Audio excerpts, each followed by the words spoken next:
Hello, hello, you guys. I'm not sure if you can hear me, see me.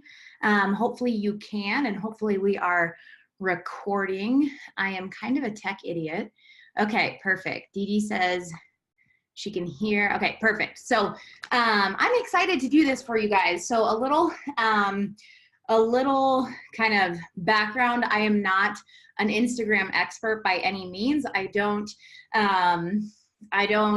have any business in building social media. So I don't want you to look at me as an Instagram expert. I'm just going to show you how I use Instagram to grow my business and build my business. It's a platform that I've been on since almost the very beginning. Since Instagram first got started, I was pretty much on it. And so there's definitely some things that I've learned and I've watched and I've seen the changes that have happened. And it is a really powerful platform if you can understand how to use it. However, it can be very frustrating and it's very hard to grow if you don't know what you're doing. And so you guys as a community have been so awesome in giving to me and all of the community from 2CCX last year that I wanted to do this and be able to give back to you. So I hope that this is helpful. Again, I'm not an expert, but I'm going to hopefully share some insights that will be helpful for you. I'm also at the end going to go through the questions that were posted in the 2CCX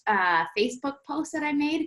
And then if you guys have any other questions or anything, you can put it in the chat now, and I'm happy to get to those and try and help you guys and or point you in a direction of somebody who can help you. So the first thing that I wanted to start with is I want to make sure I'm recording. Okay, yeah, it says I'm recording.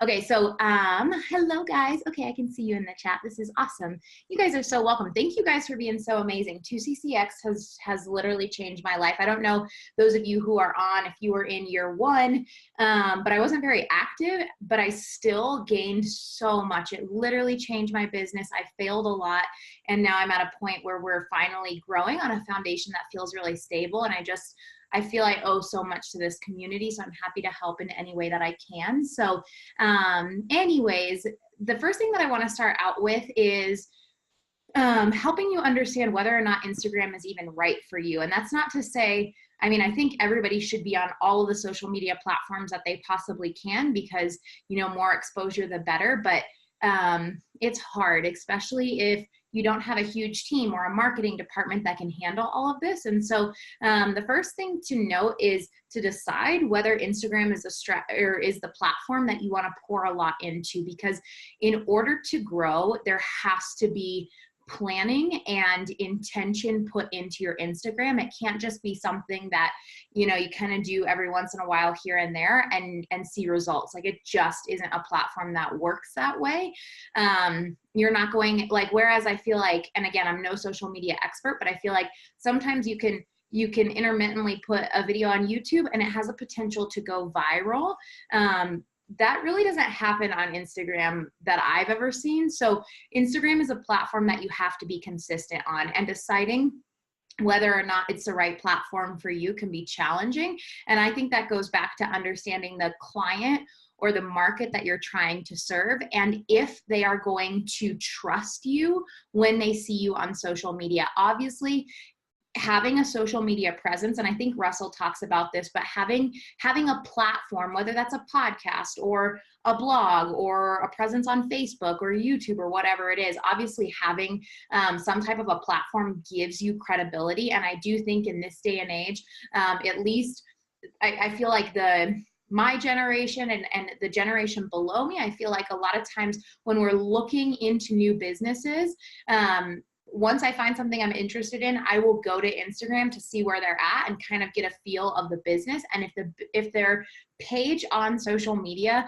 isn't professional or doesn't give me the feeling that I want, I instantly lose trust. Like, it's just automatic. I'm like, man, I don't know if I really feel good going with this company. And so I think it's just deciding whether or not you want to invest your time and energy into Instagram will depend on if you think your market is on Instagram. And obviously there's so many, like, everybody's on Instagram. And so your market is obviously on there, but when they come across your page, are they going to look at your page to find out more about your business, and is it going to feel like a safe place for them to, how do I put it? Like, for example, I am in the, my market, who I serve are women who are struggling with eating psychology issues. And it's even hard for me because people will reach out to me, but they don't know if they should trust somebody on social media who is dealing with psychology issues. Like, it just doesn't seem like that's how it works, because we have this idea in our head that going to therapy is the only way to navigate the issues that we deal with. And so it's just a matter of deciding whether or not you feel like your market is going to feel like finding you on Instagram is a safe option for them, is something where they're going to feel like, okay, this person is credible. And so you kind of have to decide, like, is this the platform that I want to invest time and energy into? Because it's going to require a bunch of different things in order to be successful. And you can get faster at it, and you can optimize it, and you can get, team members to help you with your content. But in order for you to see a profit off of Instagram, it's going to require a bunch of different components to work in sync together. And so I'm just going to share what I do and how it works for me. And I know there's a lot of different people doing different things, but I'm just going to share kind of my strategy and how it works. So once you decide, okay, is Instagram the platform that I want to be on? Do I want to invest energy into this because it will require your energy? Then you have to decide what is the one thing you are going to represent and stand for on Instagram. There's millions and millions and millions of people on Instagram. And if you are kind of vague in your messaging, you are going to get lost. And so you need to understand, okay, who is the person that I'm talking to? Like, who am I trying to call out of the crowd? And what is the message I'm trying to send? And then being super consistent with that, from your handle to your Instagram bio, to the post that you make, to what you put on stories. It needs to have cohesion. And so getting very clear on your messaging is really important, because if you're trying to push a bunch of different things on Instagram, you are going to get lost in the crowd. Likewise, if you're sharing a bunch of different things, like, if you're sharing about your family life, you're sharing about your business, you're sharing about like a ton of different topics, you're not going to be that interesting to people who are looking for a specific thing. And so a mistake that I see a lot of people make, that when they're trying to use Instagram to generate revenue or build their business, is they share a lot of irrelevant stuff. Like, and I'm tempted to do the same thing. I want to talk about, my weekend getaway. I want to talk about all these other things because I'm just passionate about sharing them. But I have to always, and this is what I do, I always tie back anything I share to what my audience came to me for. And my audience came to me because in my bio, it says, let me grab my cell phone. Where did it go? Where did I put my phone? No, here it is. In my bio, I say, I help women evolve their relationship with food, stop binge eating, and ditch dieting. And so that's what they came to me for. That's likely why they clicked follow, was because that message was clear and they had a pain point that I resonated with. And so you want to make sure that what you're saying in your bio, I'm going to break down kind of the bio. I'm going to break down kind of content, like how to produce content, and then also stories. But you want to make sure that you're very clear in who you're speaking to, and try not to speak to everybody. And I think Russell teaches us this as well. But in my captions on Instagram, I will literally only I will say things like, hey sister, how are you lady? Like I literally talk like I only have female followers who fall under this demographic of people. And I'll have men message me and say, hey, I follow you too. And I'm like, okay, great. Thank you for your support. But I only sell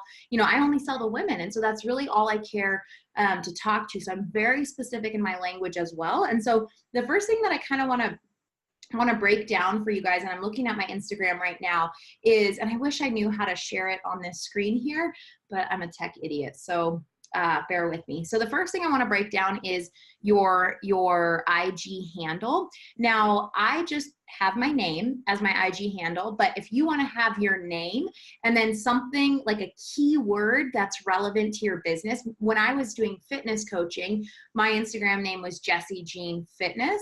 And I've heard, again, I'm not an Instagram expert, but I've heard that the algorithms will help drive people that are interested in those types of things if there's keywords either in your handle or in your bio. And so mine personally, I just have my name, Jessie Jean, but then in the, let's see, I'm going to go into edit. So in the name field, I'm going into my edit. In the name field, you see how I have Jessie and then that line and then Food Freedom Coach. I put that because that's a key word. And I've heard, again, I'm not an expert, but I've heard that Instagram will pick up on those keywords in your bio and, again, direct traffic that's interested your way based on those things. And so if you're a real estate agent or your business is in whatever it's in, I would put what you do, your name maybe, and then whatever it is you do in your name field. Now, you only have a certain amount of characters that you can use in that name field, but I would use it to draw attention, because what happens is if somebody is scrolling through looking at different handles or whatever, and let's see, let me show you, for example, let's see, how would I do that? I'm just going here. Oh, I don't know how to show that. Well, anyways, the reason I would put something that's related to what you do in your bio or in your name field is so that when people are looking through, it's usually when, how does that work? When they're scrolling through different people who have liked their posts. So for example, if you start liking posts of other people that you want to be your followers, when they're looking through and scrolling through the likes that they've gotten on their, is that how it works? Let me see. I'm looking for it. I don't want to give you wrong information. Yeah, so for example, I'm looking at the people who have liked my most recent photo, and I can see all these people that have recently liked my photo, and right below it says, for example, let's see here. I want to see somebody who has it. Okay, so right here, this girl, Carly, it says her handle is Carly J, and then I see her name, Carly J, and then holistic, and I think it's health coach. And so when I'm looking through that, and if I'm interested in holistic health coaching, I would click on her because that came up when I was looking at people who have liked my pictures. So it's just better to draw attention to whatever it is that you do, so that you call in the right people onto your page. So that's that. I gotta get my cord because my phone's about to die. Okay, so then the next part that I want to talk about is the Instagram, your bio. And so again, you might be a lot of things. We're all very dynamic human beings, but you don't need to say it all in your bio. Really, what do you want to use your page for? Like, make a decision. What's one thing that you want to use your page for? For me, the one thing we do on my page is drive leads to an application to get on a sales call. And so that's literally the one thing that we do. And so in my bio, I'm very clear about what it is that I do. I say, I help women evolve their relationship with food, ditch dieting, and stop binge eating. And then I put my credentials because I get questioned about that sometimes. So I also list my credentials: certified eating psychology coach. And then we also have a licensed professional counselor on our staff. So I put that there. And then the link, I have a link tree, which essentially allows you to have multiple different links in your bio. So when I click the link in my bio, it opens up to different options. So I can give people different options of things to click through. Honestly, I would recommend against this. I do this because I have affiliates that I work with, so I want to put their links in my bio.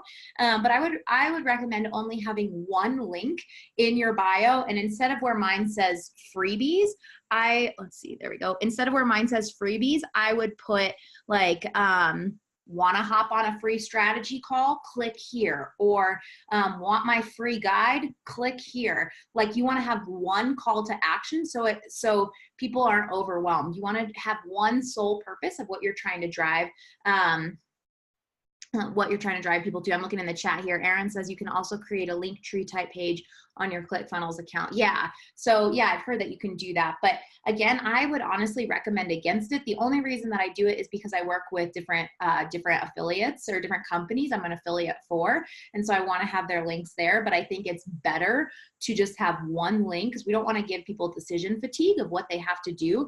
So again, being super clear in your bio of what's the one thing you do, and you want to hit on your ideal your ideal client's pain point in your bio. So I know my client's pain point is their relationship with food, and specifically binge eating. Like, I know that's the thing that just is like, oh, they hate the fact that they're doing this. So instead of, and you want to be super specific.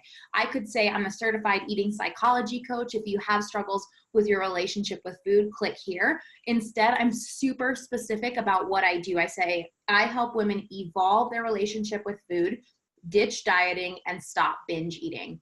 Very, very clear what it is I do. And so then based on that, they're going to expect to see content related to that on my page.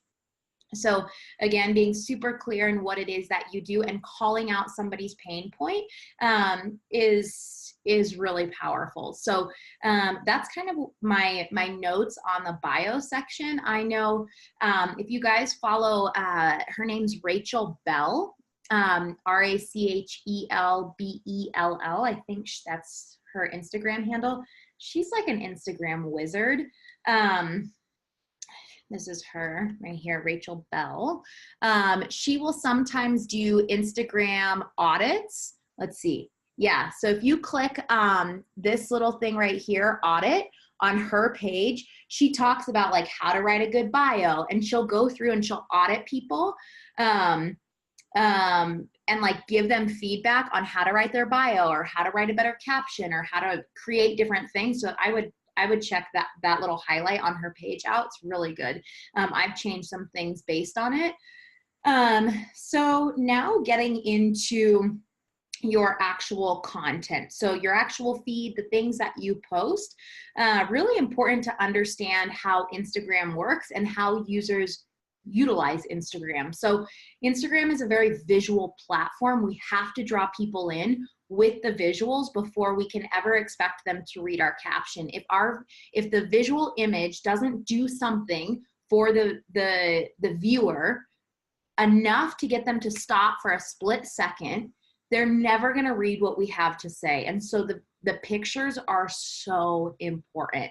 And this is why I don't really love Instagram. I have built my business off of it, but it's not something that I love because I don't care about spending so much time to get like this perfect picture. And I'm going to talk about how I've reduced the time it takes me to create quality content that gets engagement, because I know that's a huge point of overwhelm for a lot of people in trying to produce good content for Instagram. Is it takes a lot of time to like get ready and like have a cool background and, you know, have a post that's going to get engagement. And so I'm going to talk about how to batch content. I've recently just batched 2 months worth of content, all pictures that I took myself.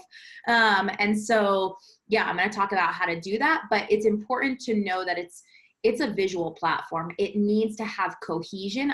The way that I look at my Instagram is I try and see it, and I'm not a graphic designer, so I don't know design very well, but just I try and look at pages that get good engagement and what they look like. And there's usually some type of feel.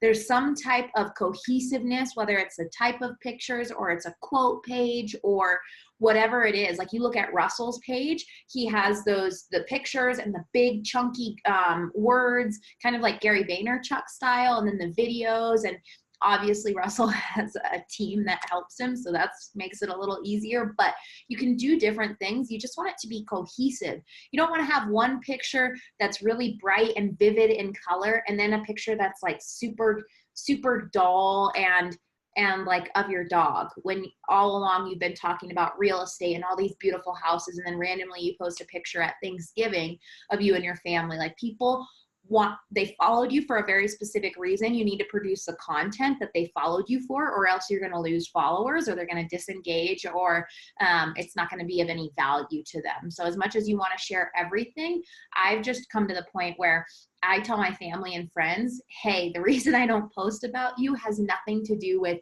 me not wanting to share you on social media. It's that I just use social media for business. And while I do share some of my personal life, it has a strategic business purpose to build rapport with my potential clients, to show them that I'm a real human. But I don't post hardly anything family related, really, because again, I know what people came to me for, and I want to give them that so that they continue to come back for more, and we build that trust. And so so when it comes to content, before you even worry about what you're going to put in the caption, you need to make sure your image is sharp. And so I'm going to pull up some notes that I have for you guys to talk about. Let's see, let me find where it go. Okay, so okay. So when it comes to posting, you want to make sure that your post, it has a point of focus. Like, you don't just want like a random photo that has, you know, like a ton going on. Like, there needs to be a point of focus in the photo, whether that's you or whether that's something really cool that you're capturing. Like, it needs to have something that's engaging. The photos should be clear, they should be crisp, they should be high quality. And this doesn't have to mean hiring a photographer. I'm going to talk to you about how I literally, all of my most recent posts, let's see, 3, 6, 9, my last 10 posts, all of these are selfies, not with a self timer. I'm going to talk about how I did this, and I created 2 months worth of content. I took all of these photos in 2 days, like back to back. I just bulked 60 Instagram posts in 2 days, and I'll talk about how I did that. But you need good lighting. Like, you want the photos to be cohesive, and there's things called presets. They're like filters that different Instagram bloggers or Instagram people sell, and they're essentially like a filter that you can put over your photos to help create a similar look and feel on your page. I decided I was going to go with a look and feel that was just bright and natural, because I talk a lot about self-acceptance, and so I didn't want anything to feel filtered. So I don't have presets, but somebody who's using presets, she also sells them, her name's The Birds Papaya. And so you can see how her feed is all kind of like orange and pink tint. It's because she uses a preset on all of her photos that make her photos kind of have the same feel, like everything feels cohesive. And so it's important, you guys, again, remember, your Instagram feed is like a magazine. The pictures, the images matter. And when somebody lands on your page, them deciding to follow you is going to be really a matter of a few scrolls. They might scroll for a few seconds and decide, like, do I like what I see here? Do I want to stay? Does it give me the feeling that I'd like? It's almost like them subscribing to a magazine. Is it something, are you putting out things that they like? And so, okay, so that's the pictures and how I take the pictures. So before we get into captions, I'm going to talk about how to batch content so that you don't have to worry about every day taking a picture, which is something that I used to do, and it was exhausting because I'm like, oh, I don't know if people are going to like this. My pictures were low quality, they weren't performing well. And so a couple weeks ago, what I did was I decided, what's the vibe that I want to put out on my Instagram? Like, what do I want people to feel? Well, I know that my ideal client, she needs to feel like I'm a credible source. She needs to feel like I am personable. She needs to feel like I'm an authority in order for her to trust me to reach out to share mental health issues related to food. And so in realizing that and sitting down and taking the time to decide, like, what is it that my ideal client needs to feel on my page in order to take the action that I want her to take. Like, that's really what I thought. Like, what does she need to feel? And some of my content before the last 10 photos, you can see it's not as professional looking. And so I've totally switched up my strategy because these are old photos. They're not as professional. These ones up here look a little more professional. Like my makeup's done. I spent the time to take higher quality photos and they're engaging a lot better, and I'm starting to grow again. And so again, like figuring out what's your ideal client need to feel on your page in order to take the action that you ultimately want them to take. And so how to batch content. A friend of mine recently introduced me to this crazy cool contraption, and I will share the link with you guys. I got this thing on Amazon, and it's literally just like, it's like a selfie stick with a tripod. And so all of the posts that you guys will see on my Instagram account, don't tell anybody, for the next 2 months, I took in 2 days. I took 60 photos in 2 days so I could have one post a day. So in terms of frequency, like what is it that, what's a good frequency? I aim to post once a day. I don't always do it. Sometimes I get overwhelmed with other things going on, but I aim to post one picture a day. And when it comes to your feed, when it comes to the actual feed, you want to focus on quality over quantity. Instagram stories is different, but when it comes to your feed, you want to focus on quality over quantity. And that might mean you have pictures dispersed in here. Maybe you have some quotes dispersed in here. Quotes are a great way to break up the need to produce so many pictures. And so, for example, every once in a while, I will post a quote, but it still has a cohesive feel, same pink, like muted pink feel. So there's like cohesion in that, but quality over quantity, because when somebody lands on your page, they're going to decide in a few seconds whether they want to follow you or not.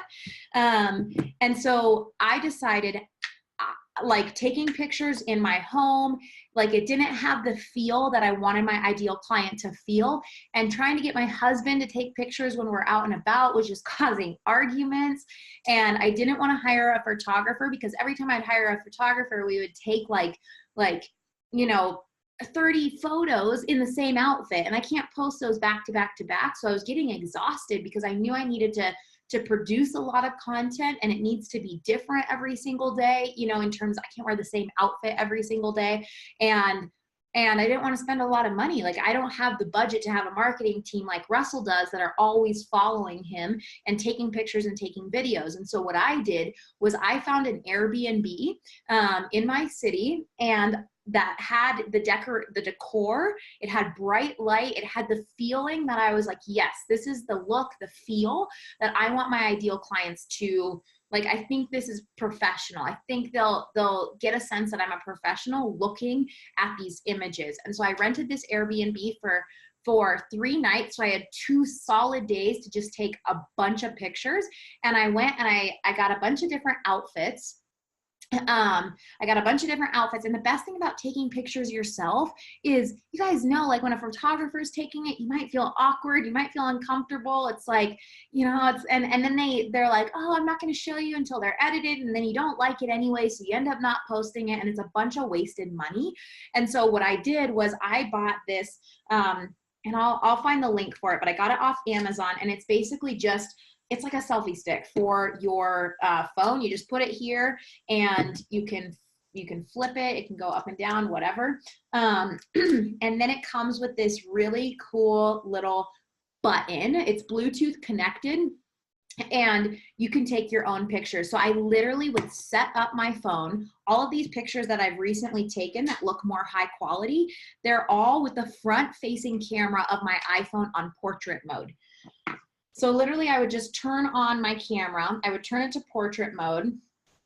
I would have it be front facing, and I would just plug it in into this little guy.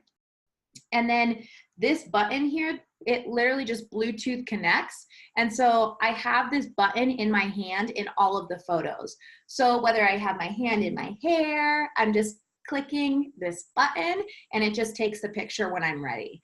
And it's cool because it has this little tripod, and what I like about it is you can tilt it, you can turn this thing, and it stands up really, really tall. So I just placed this all around the Airbnb, on the deck. Like, I did a ton of photos, and I got to choose ones that I liked instead of working with a photographer and feeling like, man, I don't even really like these because it's That's not the angle I like, whatever. They might think it looks good, but I don't think it looks good. And so literally that's how I did it. And you will see every single picture that I'm going to post for the next couple of months is from this shoot. I went out and I bought, and you can even do something like if you don't want to go buy a ton of different outfits, maybe you have clothes, whatever. I don't own many clothes. You could do like Rent the Runway, where you rent a whole bunch of outfits so that you have different things that you can wear without committing to purchasing them. And so the night before I went and I got a blowout, I got my hair done, I got a tan, I got all of these outfits. And so I look better than I do on a day-to-day basis. And so my pictures are higher quality. And then what I did is there's an app called, let's see, it is called Planoly. And I think it's a few bucks, or I think you can get a free version. I think I pay a few bucks a month for something. But essentially what I then did was I created, so Planoly basically is like an Instagram planning app where you can like lay out the format of your pictures to see what your feed will look like, to see like, does this look cohesive? Again, I'm not a designer, so I don't really know what looks good, but when I see it in front of me, I know if it looks like it works together or not. And so what I do is I just go into this app and I can plug in all of my pictures. Let's see, Aaron says, does it send you a notification every day to post, or does it post automatically? No. I think you can schedule posts, and you can like pre-write your captions in here and you can schedule posts, and then it does do that. I just haven't done it. I did it once a long time ago, but if you pre-write your captions and you hit this like scheduling thing in the middle at the top, what it will do is it'll send you a notification, because I don't think there's any app that you can automatically post to Instagram, like where they do that with Facebook. And I think other platforms you can't. I'm pretty sure the latest that I knew is you can't do that on Instagram, but the app will send you a reminder, hey, post now, post this picture now, you scheduled it, just click these buttons, and it basically will copy the caption and copy the picture, and it'll open up your Instagram for you, and you literally just have to paste the caption into your Instagram feed and hit post. And so I go in and I plug in all of these pictures that I'm going to be posting for the next couple of months. And if I want, I can just move them around. If I'm like, I don't like that one right there, we're going to do that one next, I can move it around. And so I can see what my feed is going to look like. And so, yeah, all of these pictures were taken in 2 days, and they all give me a feeling of like, yeah, this is the quality that I want to give my audience. Let's see, Aaron says, does it send you Preview is a great app that I use. It doesn't send notifications. It does it automatically. Oh, I didn't know you could do that. So there's another app, Preview. I just use Planoly. And then what's also nice in Planoly is you can plan out, or you can like store your hashtags, so that every time you post, you don't have to type out all of the hashtags. I believe on each post you can use up to 30 hashtags, and I'll talk about how to use hashtags here in a second. But what I want to get to now that we've talked about kind of the look of like what your Instagram feed, like how it should look, the cohesiveness, the crispness, like you want to think about it like a magazine photo or a magazine. Let's talk about the captions. So when it comes to captions, again, it's important to understand that nobody's going to read your caption unless the image captured their attention first. And so we have to lead with the image. And if you're like, I just don't want to do that, or I don't like taking selfies, or, I'd rather have a quote account. Here's somebody in my market who she doesn't do any selfies, but she does do quotes related to eating psychology, the same thing I do. And she's grown really fast. And so you can see the cohesiveness of her page. Let's see, her name is Krista, whatever. So you can do things like this. It's really cohesive. It looks well branded. It looks professional. So you can also do things like that. And what I've noticed is when you do quotes, what ends up happening is people will repost them or share them in their stories more often than a photo of you. Because if they resonate with the quote, they're like, I want to share that. And then if you have your Instagram handle, like at the bottom of her picture, you can see how she put her Instagram handle. So she starts to get out there via other people sharing her post. And so that's another strategy. If you don't want to take pictures, you could do things like this, if you feel like that would be good for your market. But the one thing I will say about this is when you want people to connect with you, because while you're a business, you're also still a human, and that human to human connection is really powerful. And so I will say it's harder on quote pages for people to feel like you're a real person. Yes, a percentage of your people will also follow your stories and actually see kind of the behind the scenes. But I do think it is harder for people to connect with you and trust you and know, like, and trust you when they don't see your face. So that might be something that you need to get over, is taking selfies, which I know it's not comfortable. That's why I just like to do it on my own without a photographer there. So getting into the captions, I'm going to pull up some notes I have on captions. Okay, so let's see here. Okay, so just like your picture needs to capture someone's attention to get them to stop scrolling and to click on and actually read your caption, you have to understand that the very first part of your post, like the very first sentence you say, needs to grab somebody's attention, because they will not click the little read more. Let me find somebody's. Oh, maybe it doesn't have that anymore. So maybe I guess not. So anyways, somebody will not continue reading if the first sentence doesn't capture their attention. And so we want to make sure that the very first thing we say is an attention grabber. Just like Russell teaches, it needs to be some kind of a hook. Like, what's the pain point? What's something specific that your ideal client is dealing with? And how can you just hit them with a really powerful hook? Because if you hit them with a powerful hook, they will be more likely to read the rest of your caption and then take action based on whatever your call to action is at the end. So the first part, again, is it's the headline, it's the attention grabber, it's the hook. And a really great way to help make a caption more easily readable is to break it up. For example, if you see this, like, that's a paragraph. You're going to have to be really invested in this girl in order to want to read that whole paragraph, especially when our attention span on social media is so short. So I personally think a better way to grab somebody's attention is to start with a short. Let's see here. I'm trying to see a good one. Not all of my captions follow best practices. So is to break up your caption so there's white space, so it's easier to read. So you're not just like a huge long paragraph or whatever it is. Break it up. So for example, in this post that I did, you'll see that I have spaces, and so it's just easier to read it, right? It's a faster read. It grabs people's attention easier than seeing like a whole bunch of text at once. And so that would be a recommendation. Like, just have your headline, your hook, be an attention grabber. How do you do the line breaks without the dots? There is no return keys. That's done in Planoly. Okay, so in order to accomplish that, in Instagram, you need to, it's this weird thing I found. You literally need to, there's these brackets.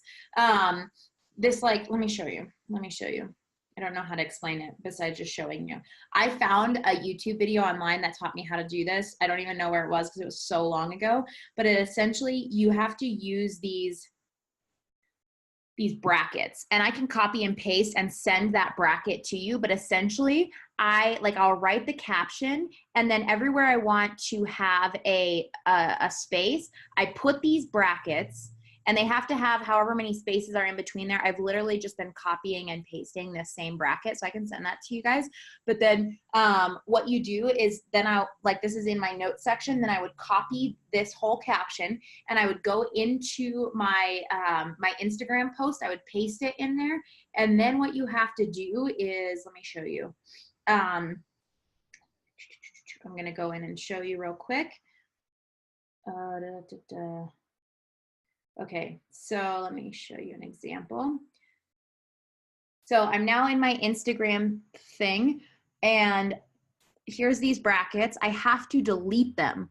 And the way that I do that is I have to make sure there's no spaces in between the cursor and the bracket. And I literally just do one backspace, boom. And then I go here. And again, I can't be right there because if I were to delete all the way back, it wouldn't work. Again, I don't know why this stuff is. I just found how to do these things. And so I get it right up next to the bracket and then I hit backspace. And then when I go to post, it will create that line break. I don't know, you guys. And then also you guys might see discard.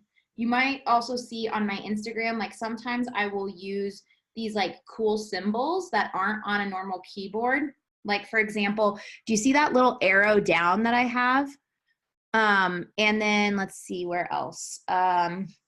See these little arrows right there, the dot, dot, dot arrow or whatever.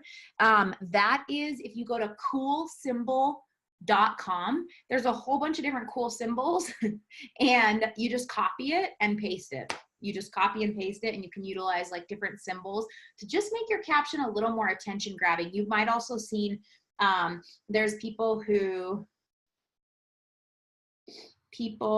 are able to do stuff like this.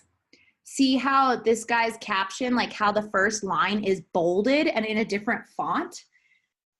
There's a way to do that. I don't know how, but if I find it, I'll let you know because there's like a whole bunch of different things. Like in his caption also, you can see where it says the war of art is italicized.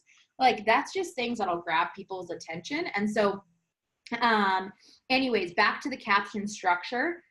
The headline, the hook, the very first sentence needs to be something that speaks to the pain point or speaks to something your ideal client needs in a catchy, engaging, intriguing way, like practice your hooks, so that they'll go to the next part. The next part of whatever your caption is should generate interest and intrigue. So this is like this part of the very next part should give your reader more context to the main point of your post, help develop more interest so that they continue reading the rest of what you have. And then the main part of your post, so it's almost like headline, sub-headline, and then the main part is the body, kind of the main points. Are you sharing a lesson? Are you teaching an idea? Are you communicating something?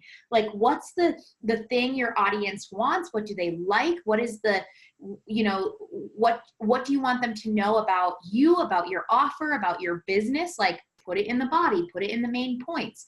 And then the end, the very last thing, every post should have a call to action. Again, I'm teaching best practice. Like this isn't what I always do because I don't always have the time to do this.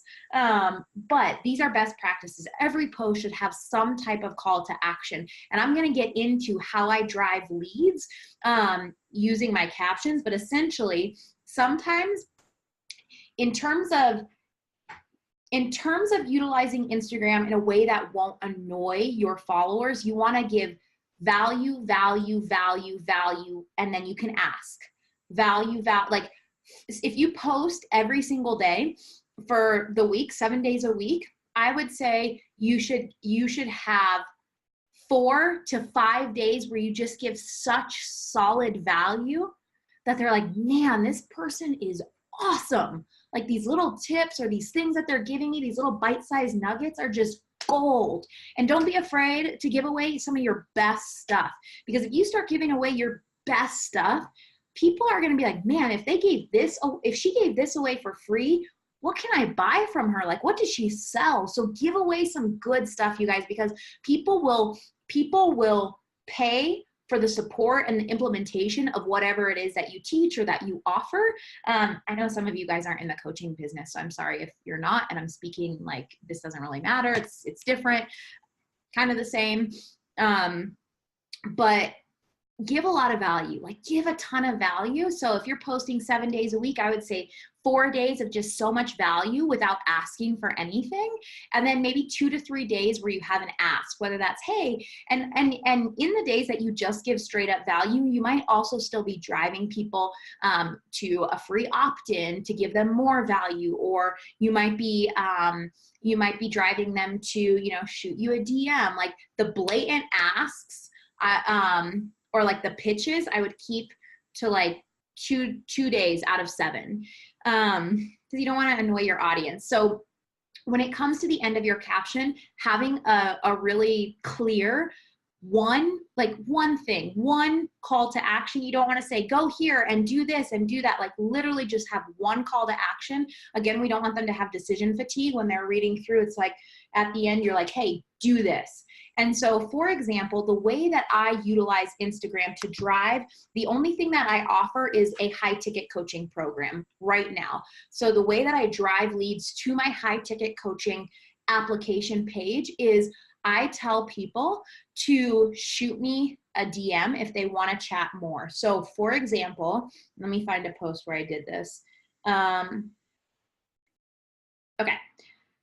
So this post right here, I talk about when my weekends would go, or I remember when I would like ease off of my diet on the weekends and it would turn into a spiral and I would binge. And then I talk about how awful that was and now how I am free of that. Like I relate my story in vulnerability, like what I struggled with, so that they feel a connection, like, oh, she gets me. Like be vulnerable with your audience. The more vulnerable you are with your audience, the more that they're going to trust you, the more they're going to relate to you, the more they're going to want to reach out. Just because I have almost 100,000 followers, I don't want people to feel like I'm not reachable, I'm not touchable. Like I want them to know I'm here to connect with you. I was in your exact same shoes. Hey, like if you're struggling in this way, I know what that's like. I share some deeply vulnerable things that I went through, and my audience, like they love that because they feel understood. So whatever market you're in, share the low points, because your clients are likely, struggling with the things that you're going to solve their issues for. And if you can relate to them in your vulnerability, regardless of what it is you're doing, they're going to feel safe with you. And so, so in this post, that's kind of what I do. I share my story of how it was like such a complete mental hell. And then I go on to say like, do you feel me? Like, can you relate to this? If you can, here's what you're doing wrong. Like, stop letting this happen. Stop letting like your ego get in the way. And I go on and on and on. And I say, when you stop doing these things and you start reaching out for help, I'm trying to prompt them like, hey, when you reach out for help, guess what happens?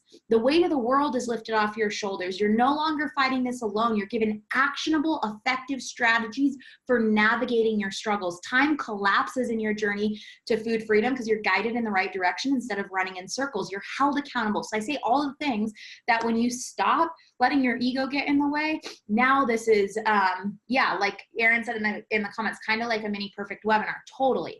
And then I say, don't you want that? Are you willing to raise your hand and reach out and ask for help? Because that's the only thing standing in your way from where you're at now and where you want to be. It's not weak to ask for help, it's wise. And then my call to action is, and if you're ready, I'd love to connect. Shoot me a DM.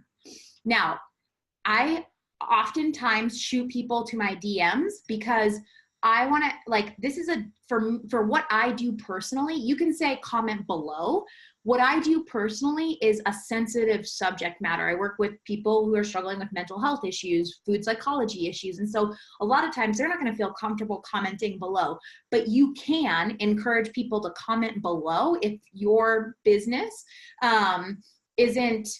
isn't something that's a kind of a sensitive issue. And I would encourage you to actually do that, because other people might have the same question and they don't comment, but they see that person's question. So they're like, oh, I wonder what so-and-so is going to answer to them. Or, I can relate to that. And what happens is the more comments you get, the more likes your post gets, the more the algorithms start to work in your favor and they show your content to more people, because they say, oh man, this post is getting a lot of comments. This post is getting a lot of likes.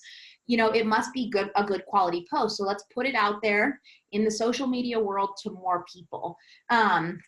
Excuse me, I have to blow my nose. I don't know what I am getting. It was 75 here in Denver, Colorado yesterday.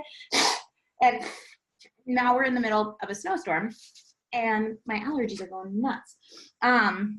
Okay, so the way that I work out of my DMs is like this. And I feel like this is really powerful, especially if you have a high ticket option, like you want to take the time to nurture the lead. Essentially what I do is I'll have somebody shoot me a DM and I will then start communicating with them. If you don't have a lot of followers, and so there's not a lot of people reaching out in your DMs, but you've gotten a few likes on your posts, reach out to the people who have liked your post and say, hey, thanks so much for engaging with my content. What caused you to engage? Oh, you know, I really struggle with X, Y, and Z too, and I just really related with it. Oh, that's, you know, that's awesome. So, and then just start a conversation with these people. And I know, again, this is a strategy. Like, that's why I said at the beginning, like, do you really want to invest a lot of time in social, in Instagram specifically, because it does require a good amount of effort, a good amount of work. But if you are using it for high ticket, it can be great because it's a way to very kind of in a non-threatening way, build connection with people and start communicating with them. And so I'll have people shoot me a DM, or I'll reach out to people who have liked my post and I'll shoot them a DM. And I just start the conversation, but I keep my responses in the DMs because people will start to tell me. I'll say, hey, so tell me a little bit about because they'll say, oh, I also really struggle, or I, you know, this is my struggle. And I'll say, tell me a little bit more about that. And then they'll usually send me a lot of information because they're like looking for help. And then what I do is I say, hey, thanks so much for sharing so much of that so vulnerably and so openly with me. I would love to jump on a strategy call with you. I would love to see if I can provide you more value and share more about how I could potentially help you in this. Let's see, how exactly do we say it so that they don't run away? Let me tell you, so I don't give you wrong info. Let's see. I'm looking at the comments here. Do you use any type of scheduler for your posts, or only post directly to IG? So I use this app called Planoly, and I don't know if you were on earlier, but I talked about that before, so you can check. I'm recording this so that you guys can have this, but I use this app called Planoly, and it essentially allows you to like plan your grid, like what you're gonna no, that's okay. No worries. You joined late. So yeah, it essentially allows you to plan your grid. You can actually write your captions in here. You can save them, and then you can schedule them, and it'll just remind you when it's time to post, because it doesn't automatically post to your page. It just says, hey, time to post. Here's, copy this and go post it or whatever. So yeah, that's what I use. So back to the DMs, this is what I say when somebody starts telling me a lot of things about their story. I now know they feel comfortable being open with me. And then I say, hey, thanks so much for getting back to me. I know, you know, opening up and being vulnerable is hard. Really proud of you. I completely understand how you feel. I was there too. I would love to jump on a call with you this week or next week to chat about how I could help you. What time zone are you in? Now, I used to say, I would love to jump on a call with you next week. Click the link to schedule a call. And that feels a little like, whoa. Like, what are you trying to sell me? So I just say, I'd love to jump on a call with you. What time zone are you in? They'll tell me what time zone they're in. I'll go into my calendar, and I do have my assistant help me with this, because at this point I get so many DMs, I'm reaching out to so many different people that I need help. I have to run my business, so I can't let this be my life. But, you know, if this is going to sell, you know, a few $1,000 package at this stage in my business, this is working well for us. So, what time zone are you in? They'll tell me what time zone they're in. And then I say, great. And what I do is in my Calendly app, I have a couple of sales reps on my team. I'll go into their, I'll change the time zone to whatever time zone the client told me, and I'll see all of the availability, and I'll just start giving them some options. Hey, are you available, you know, at I'll give them a couple options, these different times. And they'll say, yes, I am. I would love to jump on a call. And I say, excellent. What's your name? What's your email? So that I can actually schedule them in Calendly.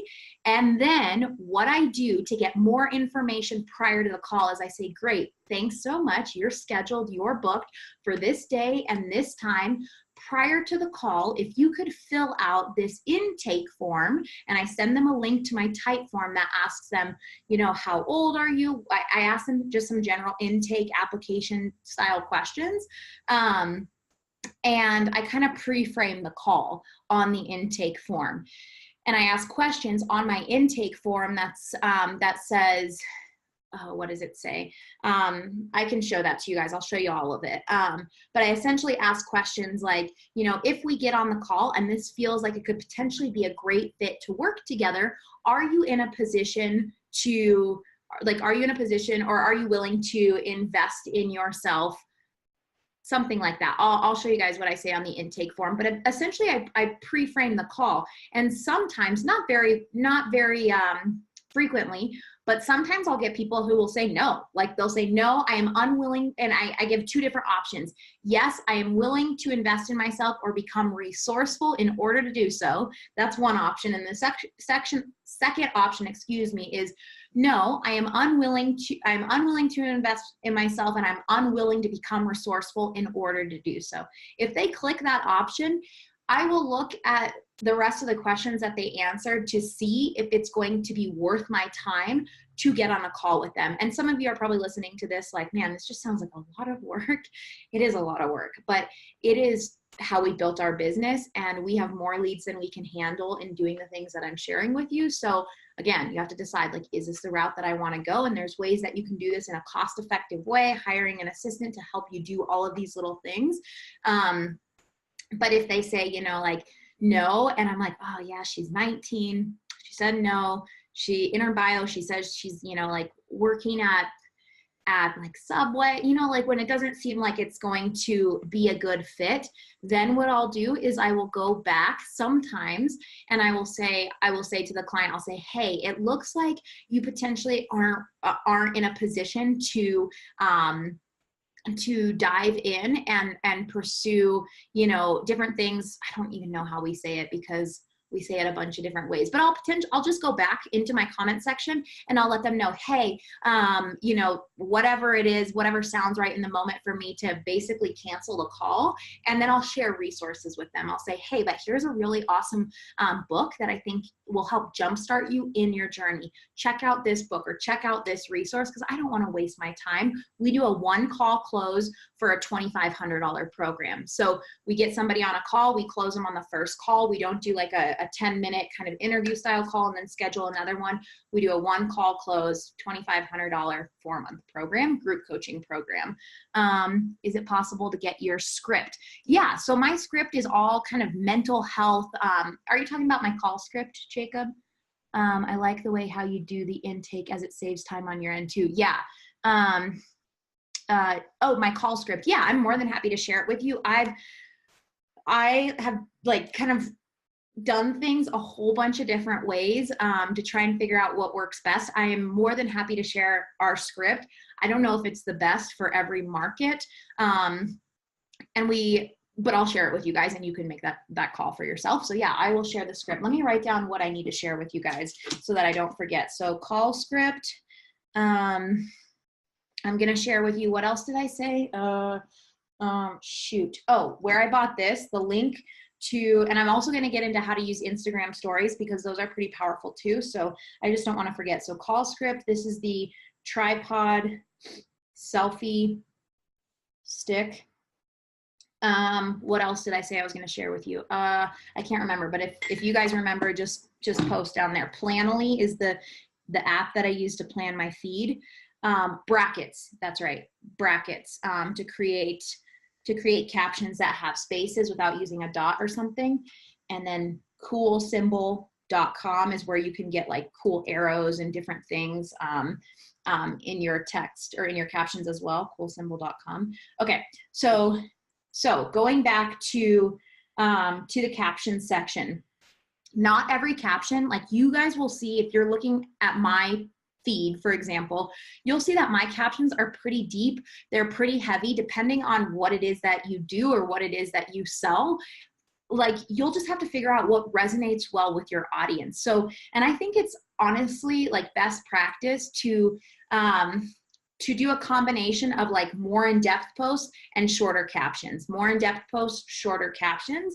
And I find, you guys, if your picture is like super solid, like the picture is selling itself, you can have a shorter caption and still get a lot of engagement.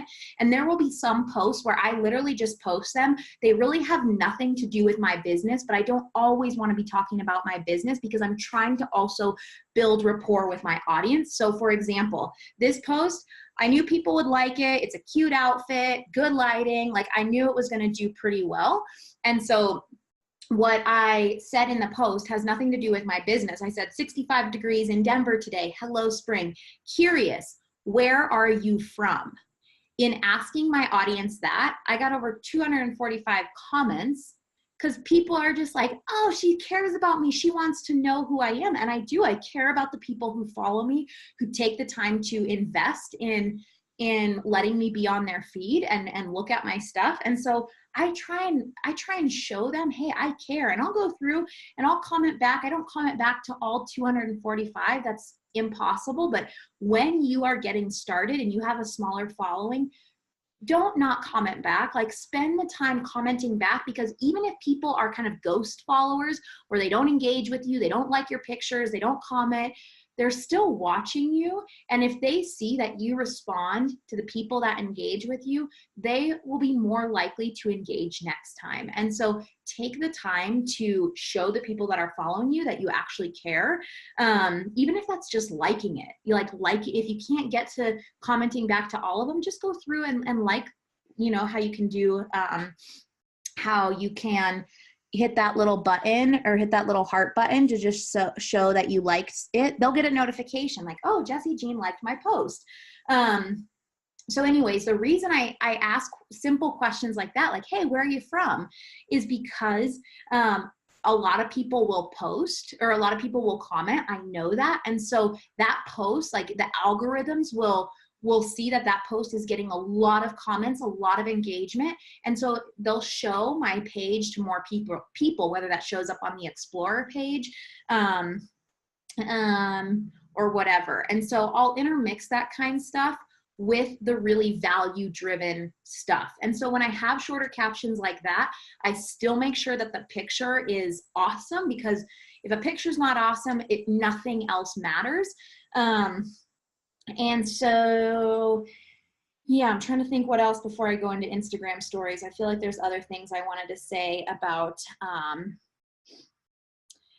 one thing I would just say is, like, as best you can, keeping your captions like really easy to read, like bite-sized bits in terms of like, instead of just writing a whole long paragraph, like how can you break things up and say more with less, because people are going to be more likely to read it. The percentage of people who are actually going to read your post anyway is very small. And so you want to make it easier for them to do that by just breaking it up, making it like having the spaces, having these little bullet point style things.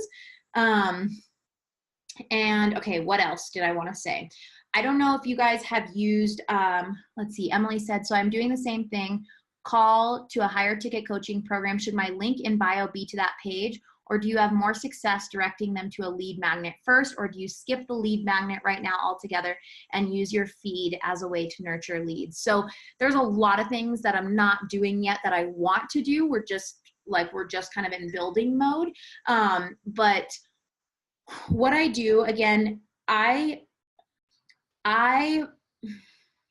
it's kind of interesting, because what I do right now is I honestly just use my Instagram to nurture the lead, and then I just drive them right to my application.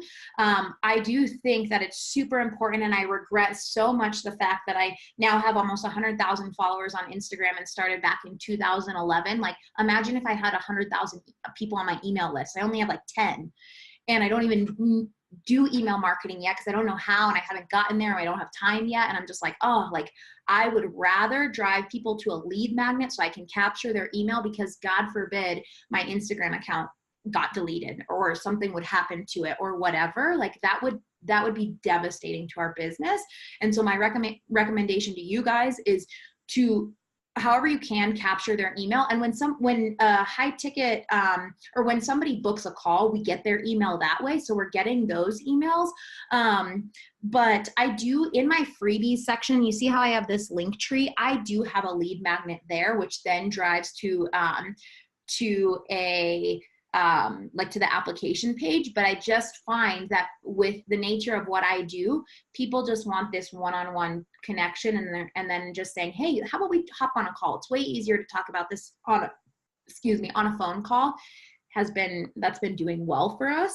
But yeah, I would recommend, can nurture them in a number of different ways.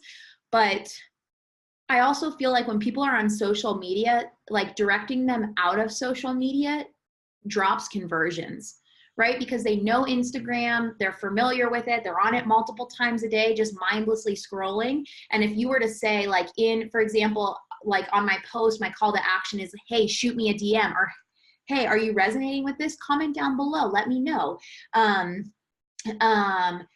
What I find is that they're more apt to shoot me a DM than if I were to say, shoot me an email or click the lead magnet in my bio. Like, it's super easy for them to just drop a comment or shoot me a DM because it's like less steps for them.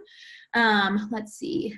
Could you have your one link go to your VIP Facebook group where you use group funnels that collects all the emails? Erin, I'm sorry, I don't know what that is. You guys, I'm not an expert in this or business building. Like, I'm just sharing what I do. So Erin, I'm sorry, I don't know what group funnels is. Jacob says, are your posts organic? Are you doing promotion as well? Everything right now is organic. Yeah, I did paid Facebook ads for about 5 months last year, and then our webinar stopped converting. And so we switched to this strategy. And now I've been on the call, like I've been doing sales calls. And so now I'm trying to buy back my time. We just hired another sales rep so that I can work on like automating more of what we do instead of it being so manual.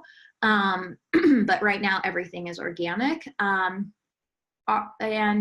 okay, let's see. I'm looking at the chat, and you can do lives in there, have special content for your VIP only. Oh, I didn't know that. Oh, it's a sentence. I could help you do that. Thanks, Erin. Sorry, I got confused. I'm like, I don't know what that is.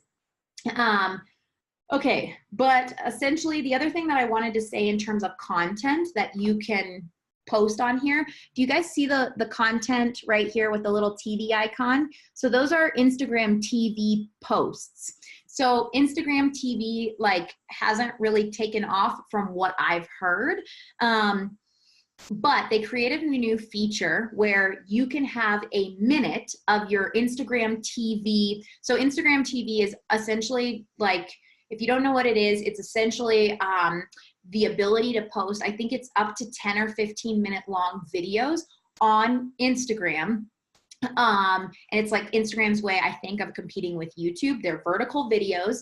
And nobody, at least in my community, or from what I heard, was really going to Instagram TV and engaging with it until they changed this one feature, which they now have, which is where when you're in the because Instagram TV has a whole different app. I'm going to go to IGTV. Let me find it. So it has a whole different app that you download, but it's connected with your Instagram account. So when you open up the IGTV app,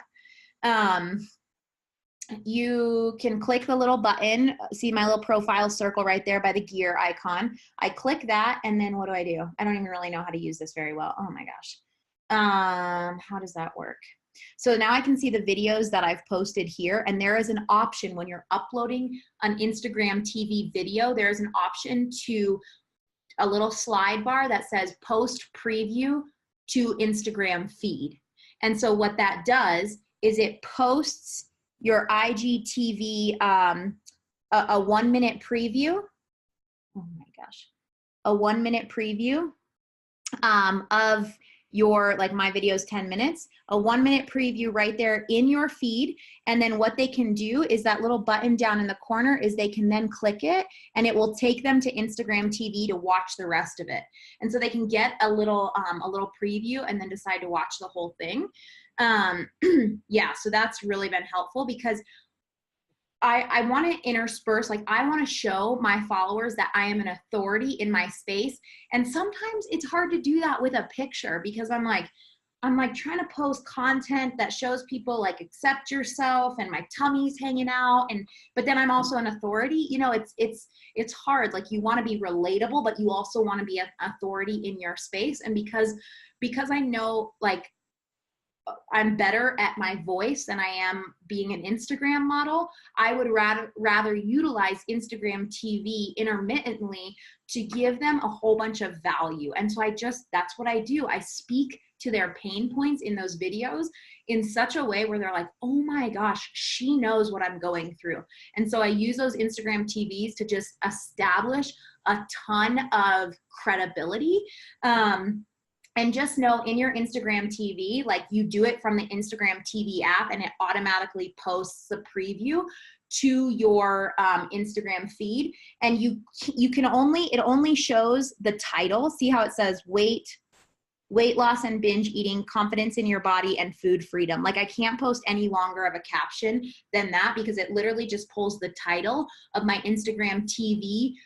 When I was posting that, you put in your title and you can put a description, but the description doesn't translate over to your Instagram feed, just the title. So just know that.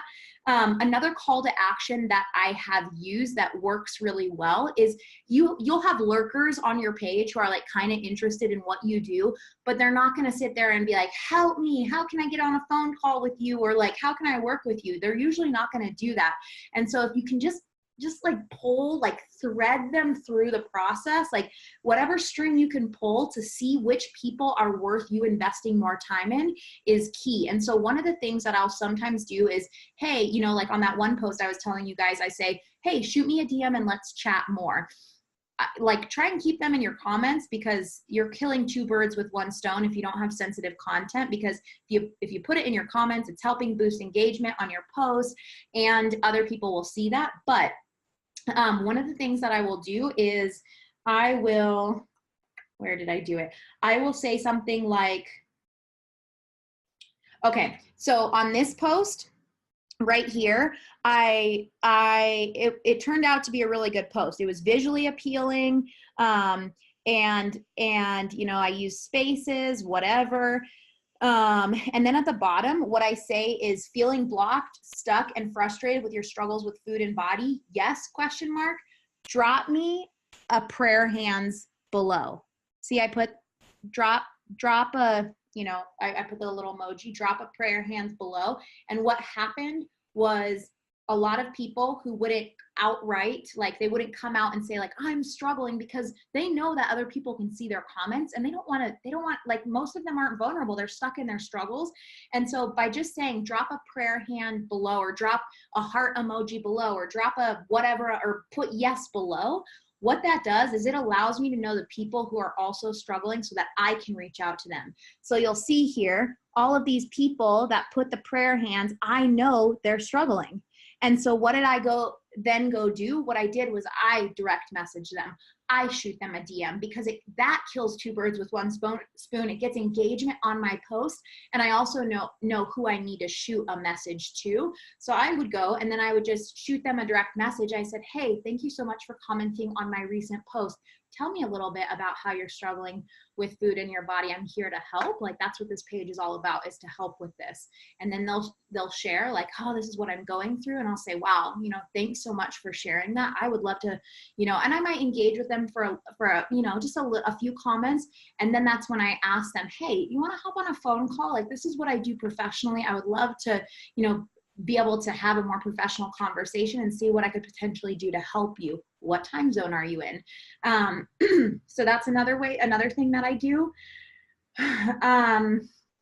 Okay, so I think that's all I had to say with captions and feed posts.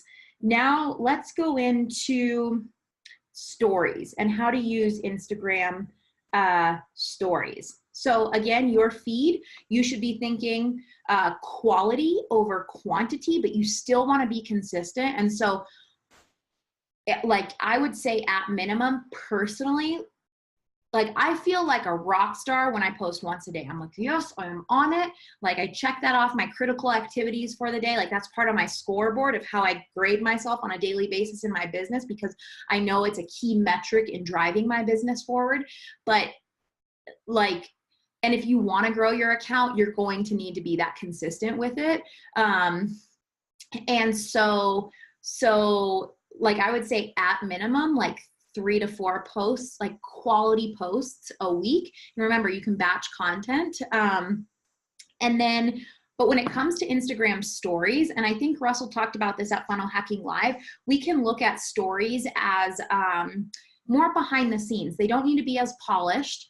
Like, people who are looking at your stories are the ones who are really interested in you, because not everybody who's following you will likely watch your stories. And so this is an opportunity to build more rapport with people. So on my stories, you will see that I talk about and I show things that aren't necessarily related to my business. Like, I'll give people an inside look into my life so they feel like they can connect with me. And I've had people too who follow me, or my clients, who have said, will you show us? I know that you know, all you do is talk about food and body, and that's why I'm here. That's why I follow you. But I'm curious, like, show me more about your life, or will you show me how you decorated your office? Or, you know, like, people are just curious. And so kind of showing them the behind the scenes is a great way to build rapport. So when it comes to Instagram stories, think of quantity over quality. Like, they're 15-minute bits. And if you have your account set up as a business account, so you will know if your account is set up as a business account because it has that faded right underneath here, health and wellness website. I don't know why mine says that. I could probably choose a different category.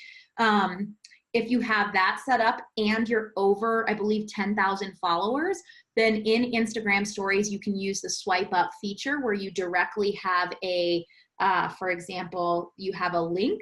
I'm sure you've seen it in Russell's or whatever, but where people can just swipe up and go to whatever page it is. But if you don't have that, how I would use Instagram stories to drive traffic is, you know, show people behind the scenes, give them value, give them entertainment. Like, you just want to make sure that what you post on social media is either value adding or entertainment. Like, don't just post random stuff because you feel like posting it and you just want to share. This took me a long time to realize, like, I just am using this for business. Like, there's no other, like, I'm using it for business. That's it. Because if I start to do other things, like, people lose interest and it's distracting and whatever. So on my stories, I will share my behind the scenes. I will share, like, just more of who I am, and I'll share more of my husband. I'll talk about, like, you know, but I always when I'm posting, even on my stories, I try and relate things back to why people chose to follow me. They're trying to build confidence in their own skin. They're trying to heal their relationship with food and their body. And then other things that I feel like support that message, I will also share. But if you don't have the swipe up feature, what I would do is I would just say, hey, click the link in my bio if you want the free guide, or whatever it is you're trying to drive people to. You can just verbally say that, and know that when you're doing Instagram stories where you're actually talking, some people aren't going to, people are going to click, click, click, click, click. And sometimes you don't want to have like 10 stories of just your talking head, because people will lose interest, they'll swipe away. So, and again, like, you're going to look at my stuff and you're going to see sometimes I do all of these things, but best practice, like, have a few stories of you talking, and then like post a picture or post a quote, or just break it up so it's not like you're talking head the whole day. You want to have variety. You want to keep people intrigued and engaged, and you want to add value. So every story shouldn't be a call to action. Like, every post, there should be some type of call to action. Every story don't have a call to action, because that just gets annoying. Like, click the link in my bio, or swipe up, or swipe up, or swipe up. Like, just understand that stories are more kind of behind the scenes. But same thing, have good lighting. Like, have good lighting, let it be entertaining. Like, understand too that what you share is the perception people are going to get of you and your business. So if there's a certain area of your life that you don't want to share, that's okay. Like, I used to feel like I had to share everything if I was going to be vulnerable. Well, what I've recognized is that I can be vulnerable in one area without sharing my whole life, with people. And there's things about my life that I don't share because I don't need that to be shared, and I want to keep certain areas of my life private, yet still remain vulnerable enough to be, to connect with people. So I'm going to look at the notes that I wrote down for stories. Let's see here. They should have a point. They should be relevant to your audience again. So not something that's totally random, but they're more casual, they're more organic, more behind the scenes. And you want to make sure as best you can, like stories, they stay up for 24 hours. So once 24 hours is up, then the story disappears. You want to make sure there's always a story up. When somebody comes on your page and let's see here. I'm going to just find somebody random. So, okay, let me see. So I don't know who this guy is, but he's just somebody random that I just clicked on. So you see how, let's see, get this to focus. Okay, so you see how his picture doesn't have any active stories, like there's nothing to click there. That immediately gives me the feeling that he's not very active on social media. So, what the point?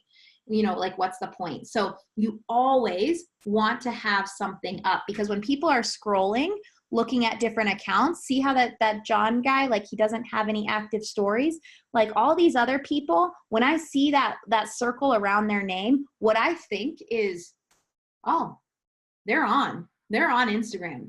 They're doing something relevant. They have something to share with me. And so I just feel like, in my mind at least, it builds a sense of credibility, like they're actually utilizing this platform to add value, to add entertainment, and I'm more curious to learn about them. So let's see here. Okay, the other thing that I wanted to share is the highlights right here, this area where you can add different highlights. So right now, like there's one thing that I'm doing, and I share that strategy, like pushing people to my DMs or like getting them on a call. And before, I had different things up. And one of the highlights that I would recommend all of you to do is have a client results or testimonials highlight, where when you start getting client results or testimonials of any sort, whether that's video or whether that's you screenshot something somebody said about you, like I would have a highlight that, and basically a highlight is something that you post to your story. If you guys don't know what that is, it's something that when you post it to your story, you decide that you want to save it so that it doesn't go away within 24 hours. So it'll go down into a highlight, and your highlights can have different categories. So you could have like client testimonials, about me, services, or whatever things, like the main things that you want people to know about you when they land on your page. Right now, I just have my credentials. Because of the nature of what I do, a lot of people ask, well, what are your credentials? And so, I just say, meet the team. This is our team. Okay, we have a licensed professional counselor. I'm a certified eating psychology coach. And I just talk about who we are, what we do. But another bubble that I want to, or another highlight category that I want to create is a testimonials one. So, because I have tons of them. So when people come, they can see client testimonials, something that you can do if you're in a similar type of business where your clients don't want to share their testimony, like they'll say something in your Facebook groups or whatever, but they want it to remain private, is ask them, hey, if I just black out your name, can I still share the text that you wrote? And a lot of them will say, yeah, that's no problem. So I feel like sometimes even the informal testimonials are a little better, because like a screenshot from your Facebook group or a screenshot of an email a client sent you, they're just more, they feel more authentic than when you ask a client to write you a testimonial, because then they're really trying. And you can sense when somebody's like really trying. And I think written, asking your clients is great, but those organic ones that you can just capture have a feeling of just such authenticity to them that people can relate with. And then obviously video testimonials are excellent, and those are things that I want to put up as well. What other thing was I going to share? What else was I going to share with you guys? I don't know if I had anything else specifically. So what I'm going to do is I'm going to go, if you guys have any questions, you can put them in the chat. Let's see, I see a question here.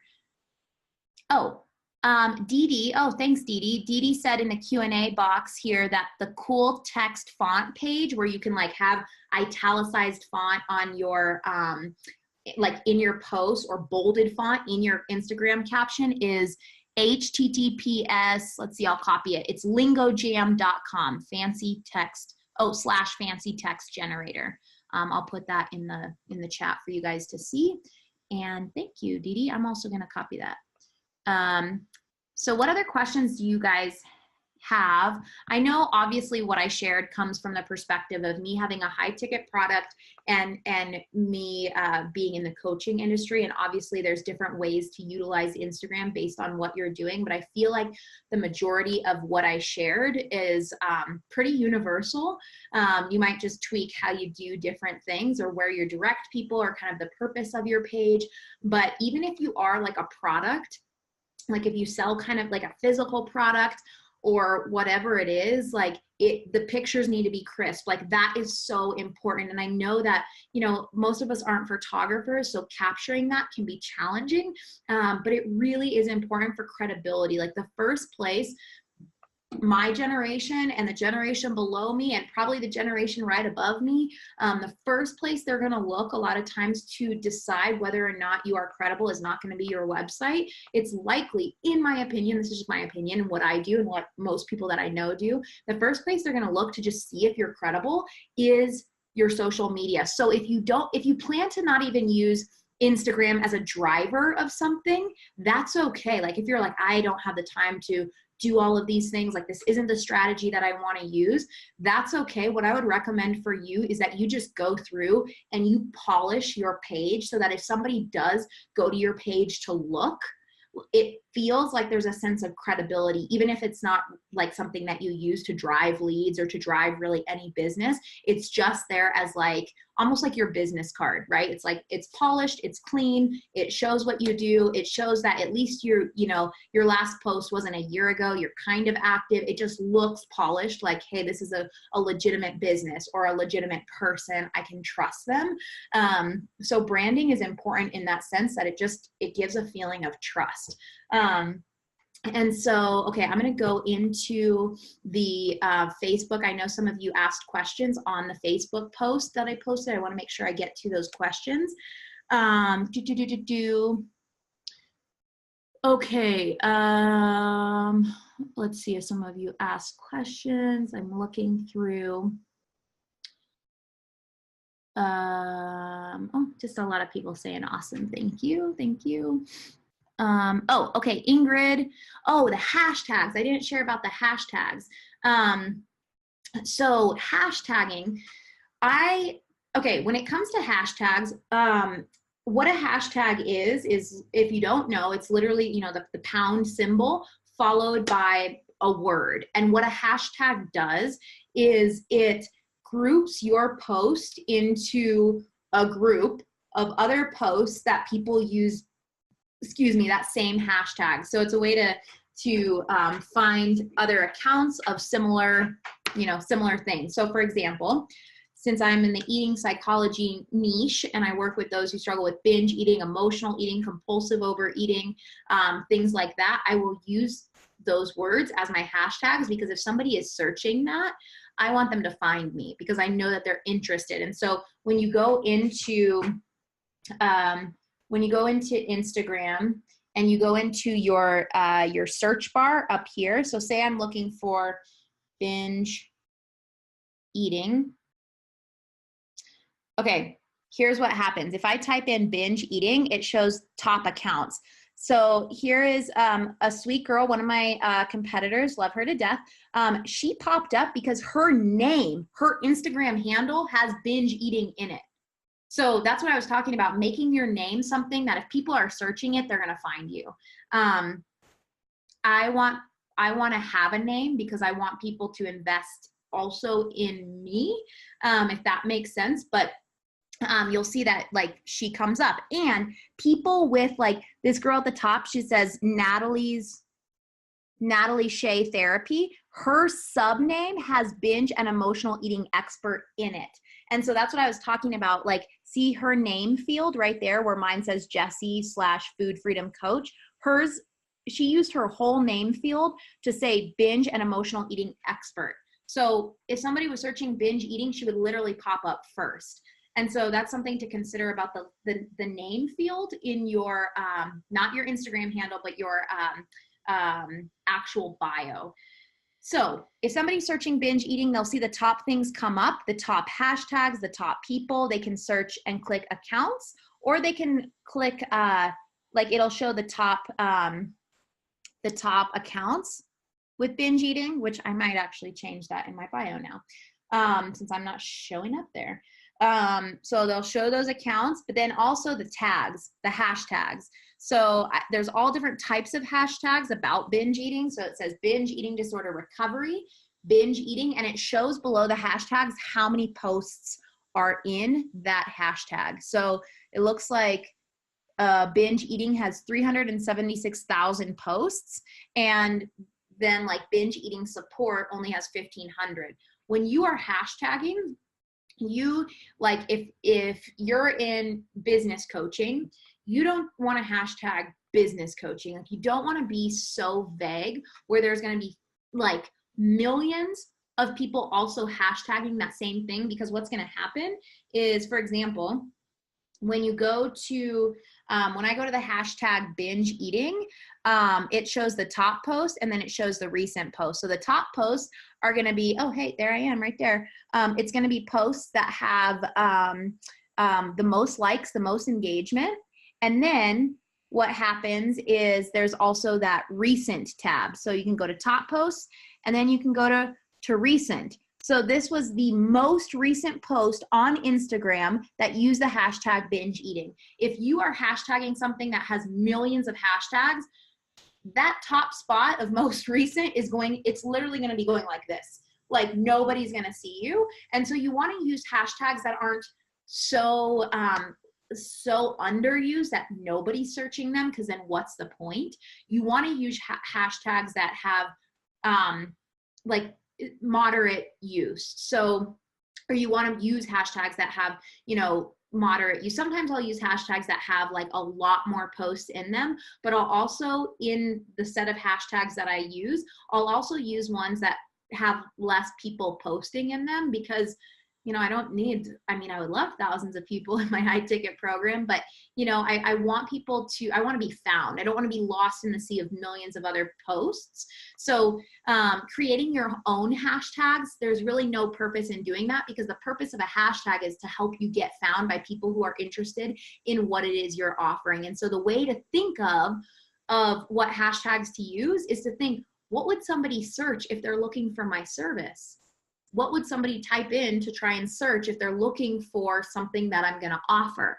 I will also use the hashtags like weight loss and like different things related to dieting, because I know that my clients struggle with their weight and they're yo-yo dieting, and they're trying to lose weight and they're trying to do things in weight loss, and it's not working for them because they're binge eating. And so I know that they'll also be searching those. So think about the things that your clients will directly search and the indirect things that are related to what you offer that you could hashtag to help you, to help them discover you. Let's see here.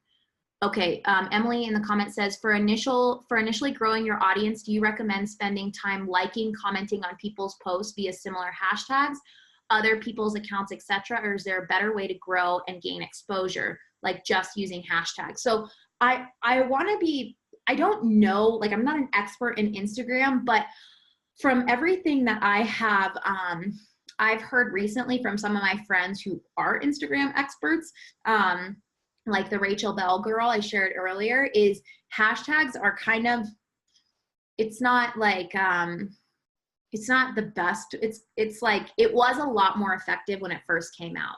So you're not really banking on building your audience through hashtags, I don't think. I don't know, you guys, I'm not an expert. I think it is one way to get found, but I don't think you're gonna like blow up your account because you use the right hashtags. It's going to be a matter of the combination of things, having really solid content, being super relevant, and then in order to initially kind of gain traction and start growing your account, Yes, you definitely want to be liking other people's posts, commenting on other people's posts. You want to comment on people who are in your ideal, who are your ideal clients. So yeah, you can comment on other accounts that have, that are doing similar things as you, but what's like, you can do that, and people who are commenting on these accounts will see you, and they might click on you because you're also in the comments. But I think it's even more effective to find your ideal client. Like, look up things that you think your ideal client would be hashtagging, and if they hashtagged it on their page and they're not also a service provider of that thing, like and comment so that they see you are a service provider of that thing. So Emily, like if you're doing something with weight loss or in the fitness and health industry or whatever, people will come on Instagram to document their weight loss journey, and they're not a weight loss coach. And so you could look up things that you think your potential client would be hashtagging, and then go in, like their post, comment, and you can even follow people who are your ideal clients, like really show that you are, that you're invested in supporting them as well. That's something that you can do. But yeah, commenting on other people's stuff, liking other people's stuff is going to increase the likelihood that you will be found. Absolutely. And then Jacob says, where do you post the hashtag, at the bottom of the post or the response? Can you have more than one account? Okay, good question. So I have heard, I don't know how the algorithms work, but I once saw somebody, I can't even remember who she was. She's like a social media strategist, and she was saying that you will get more, like it's better to post your hashtags at the bottom of your main caption, not in the response. But I often write really lengthy captions, and I don't have space, like, because there's only so many characters you can use in your caption. So I will post it as like a second comment, or, as a comment on my post. And I'm still like, under the hashtag binge eating, this picture has shown up when I was just looking at it, and my hashtags aren't at the bottom of that. They're in the comment section. So I'm still showing up. So I don't know how true that is. But I also think it looks better without having like at the bottom of your post all of these hashtags. I just feel like it looks, I don't know. That's my personal opinion, but yeah, I don't know. And then, can you have more than one account? Yeah, you can definitely have more than one account. I just think it's a ton of work. Like, one account is so much already to manage and to optimize that I would recommend just having your one account.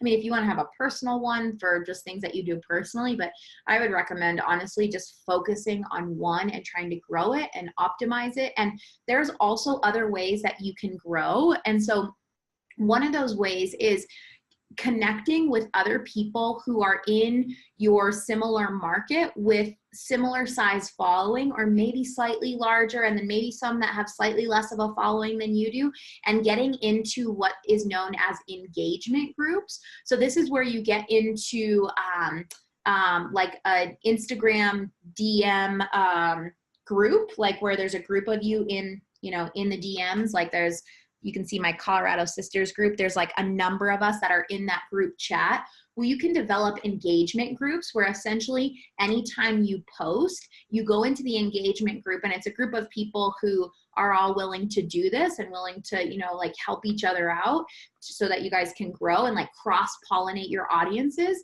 But essentially what you can do is anytime you post, you go in there and you say, hey, new post. And what an engagement group does is all of the people that are in that group have agreed that when somebody posts, they'll all go to that person's post and they'll like it and they'll comment on it, because it starts to boost its visibility in people's Instagram feeds, on the Explorer page. And so you want to get people commenting and liking like as fast as you can, because if you post and all of a sudden you have a ton of likes, the algorithm likes that and it shows it to more people. So that's kind of the purpose of engagement groups. And it's typically like, you're probably not going to get somebody to agree to be in an engagement group who has, how do you find these engagement groups? That's a good question. So you can just you can create one yourself, and you can reach out to people and say, hey, you want to get into an Instagram engagement group? And some people won't know what it is. And you can say the purpose of it is for us to kind of cross-pollinate audiences, to help each other grow, to support each other. The way that it works is X, Y, and Z. If you want to be in, let me know and I'll put you in the group. We're trying to get a number of people together. But you're typically not going to, when you start to have more followers, you will have people reach out to you and ask you to be in engagement groups with them. But yeah, off the bat, if you don't have very many followers, instigate one, like create one.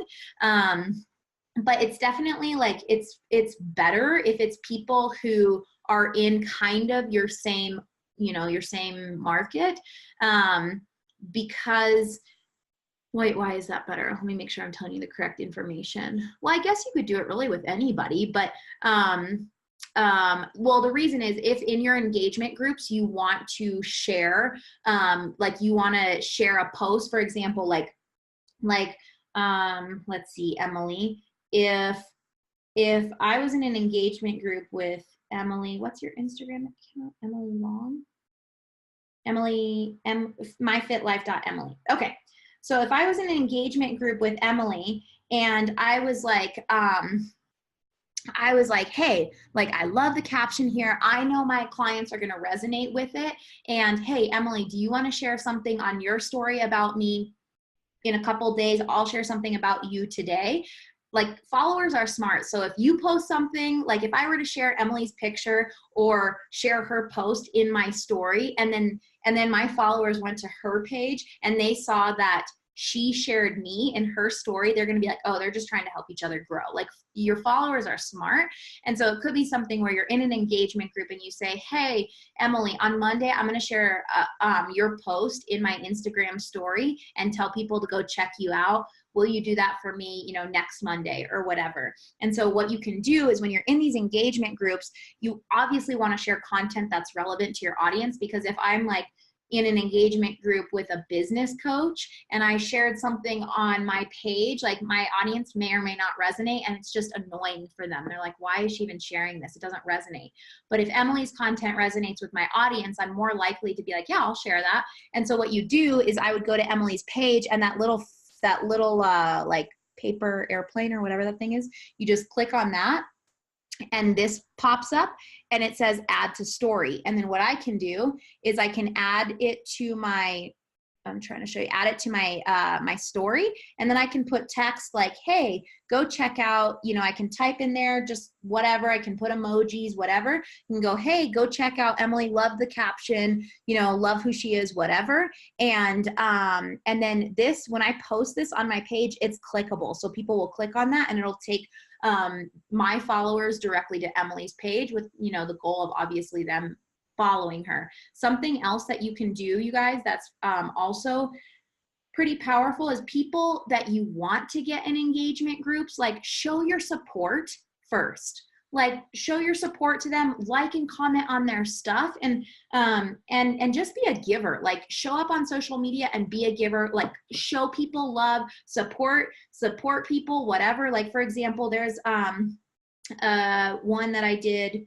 This girl, like there's nothing that I want from her, but I really like who she is. I like the caption that she wrote, and I just wanted to share it with my followers because I want to be somebody that supports other people on social media, because it just allows your followers to get the sense that you are also a giver, and that I don't know, I just feel like it shows your character when you support other people. So don't be afraid to support and share things. Like even your competitors, sometimes like one of my competitors will share a quote or something that I'm like, that's spot on, and I'll share it on my story. Yeah, maybe some of my audience goes to them, but you know what also happens is we build a rapport, and it's no longer such competition, and they're more likely to share what I do.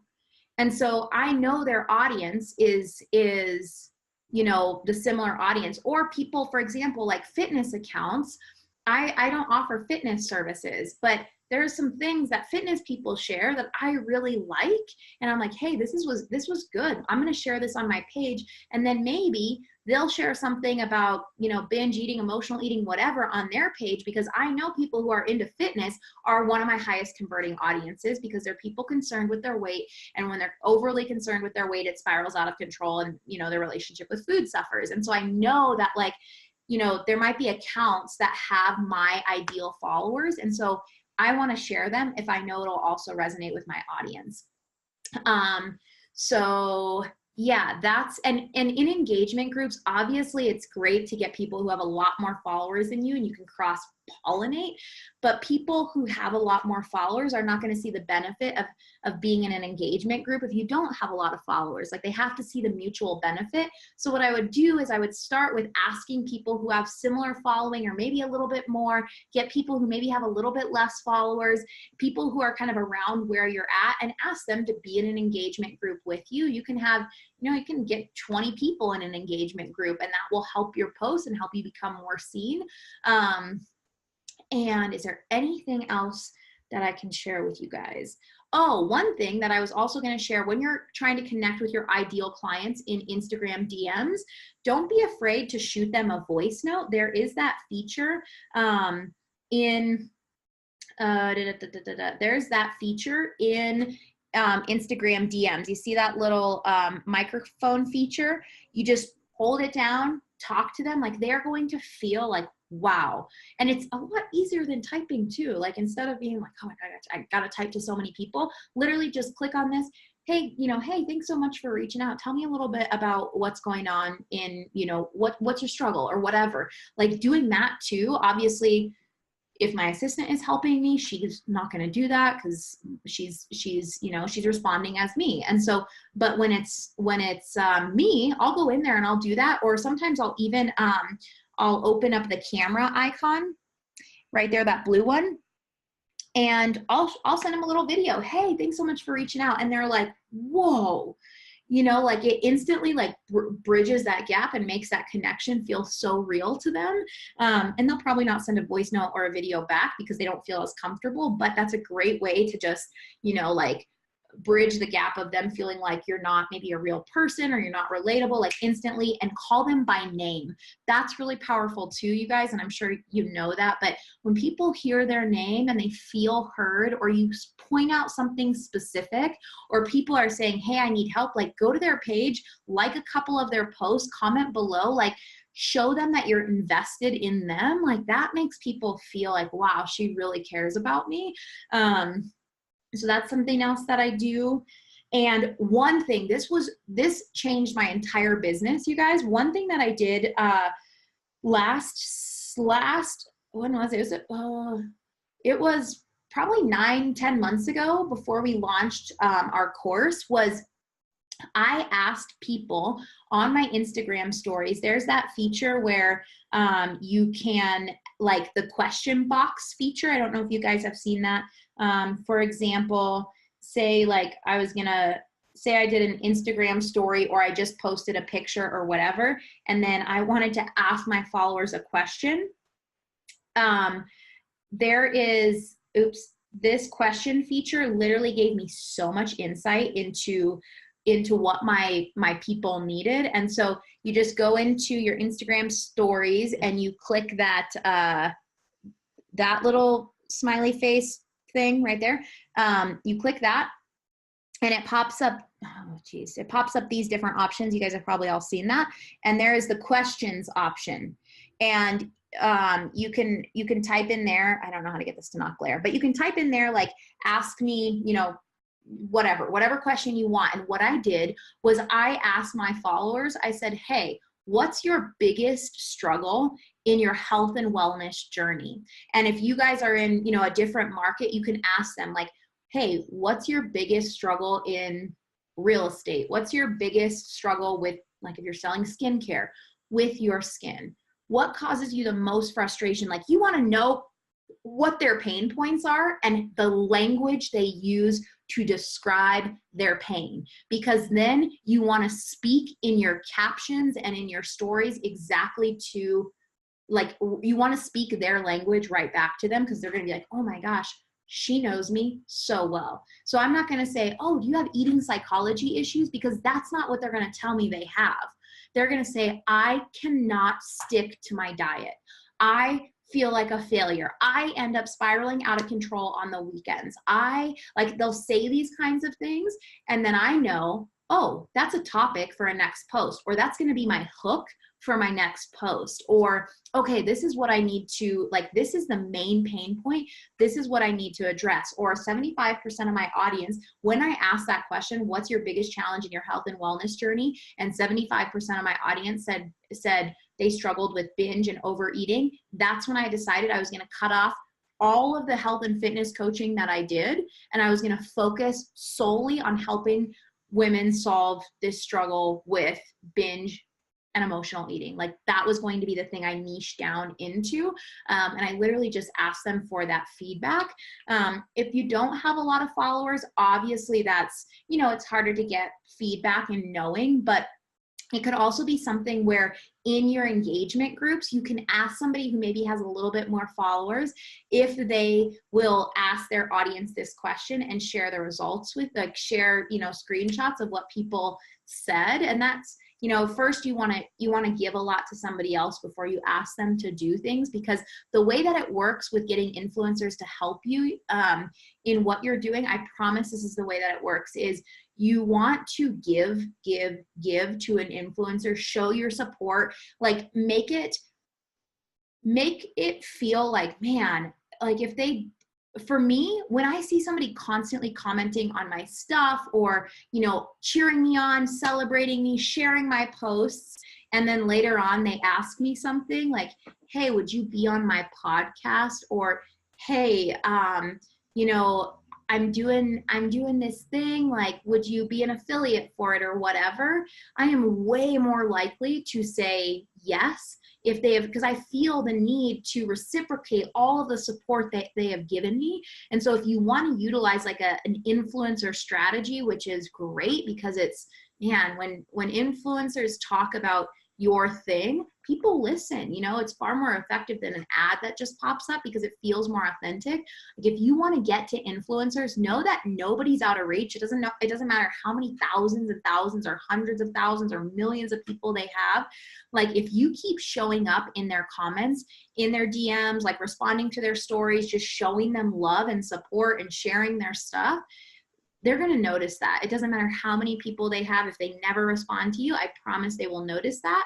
And eventually you can ask them something, but you could also start by, how can I provide them value? If there's something that you do that could provide the influencer value, do that first. Shoot them a DM and say, hey, I know you do X, Y, and Z. I have this complimentary thing that I'd be more than happy to allow you to give to your audience or to your email list. I think they would find a lot of value in it. I'd be more than happy to do that. Figure out a way that you can serve before you ask, and it will go a lot further. I promise you that.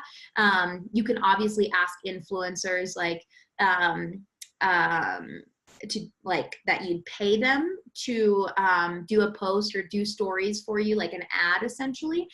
You can offer, cash, but if you don't have that as part of your strategy, then you can start by just pouring a lot of love and support into them, and then seeing how you can serve them. And then we're as humans, we have that feeling of wanting to reciprocity, give back to, that's why I'm doing this for you guys, because I feel like you guys give me so much. I just want to share something that I feel like I maybe know a tad better than some of you, because you guys give me so much. So same with social media, but use the ask me a question to find more information on your audience. And then there's only a couple more things that I was going to share about stories. Doing a poll. So the poll feature on stories where it's ask a question. I don't know why it's so, let's see. Does that help it if I turn the brightness down? Yes or no. And you can also type and you can put whatever you want instead of yes or no. When you do polls on your stories, kind of disperse them throughout your stories, maybe one every other day or whatever, what ends up happening is is, and you can do silly ones too that are completely irrelevant, or like, you know, not completely irrelevant, but just like have really no purpose other than to get more people to engage on your stories. Because if a lot of people are writing in that comment box, or a lot of people are engaging in your poll, your story is going to be, I'm pretty sure this is how it works because this has been my experience. So when people get onto their Instagram, they see these different stories. And I think the way the algorithm works in terms of how they show, like what stories show up right here, is I don't necessarily think it's somebody like the most recent story that's been posted. I also think the algorithm takes into effect how many people are viewing the story, how many people are engaging in the story. And so what I've noticed is when I want to tell somebody on my social media, like if I have like, I'm pushing people to a webinar, I'm pushing people to a lead magnet, what I will do is I will figure out a way to boost my story in, like boost viewership on my story before I share the thing that I'm trying to get people to do. So like one time I was asking my followers opinions on like makeup looks. Like I had different makeup looks, and I like was saying like, hey, do you like this look or do you like this look? Do you like this look or do you like this look? And it was basically like, it was like A or B, which one do you like better? And I did that for a few stories. And like, people just like to engage and they like to give their opinion. So, hey, you like chocolate or vanilla? Like, you know, just like stuff that might be relevant. It might not be totally relevant, but it gets people to engage with your story. What I did then after that was one of my best friends was selling a makeup course.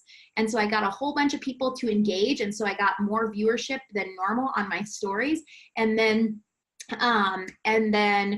after that, I said, oh, thank you so much for your feedback. Like, I'm a makeup idiot. So I was trying to see what looks best on me, which is 100% true. I was just curious what you guys think looks good on me. All of those makeup looks were done by one of my really, really good friends, Heather. And if you're somebody who's like a makeup guru or you're wanting to learn more about makeup, here is she has this really awesome course, and here's a swipe up for it, or go to her page. If you don't have the swipe up, go to her page, check it out. It's awesome.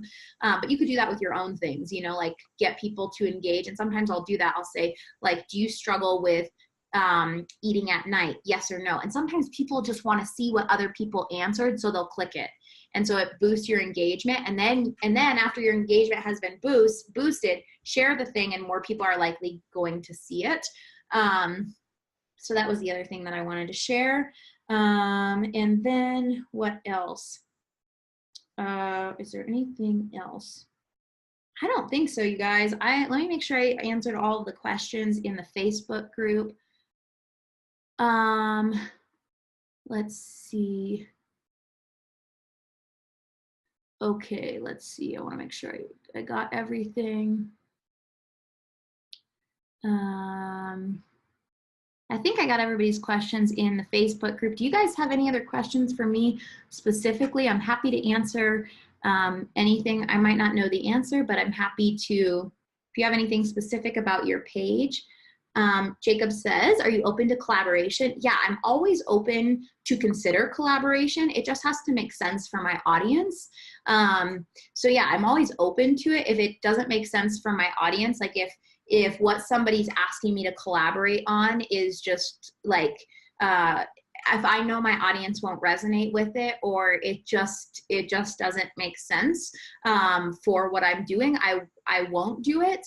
Because I don't want my audience to get irritated that I'm sharing random stuff. Like there's been a lot of great opportunities that people have, you know, asked me to do, but I just know that it would throw off my audience's maybe trust in me because it's just irrelevant to what I typically share. But yeah, I'm always open. So certainly.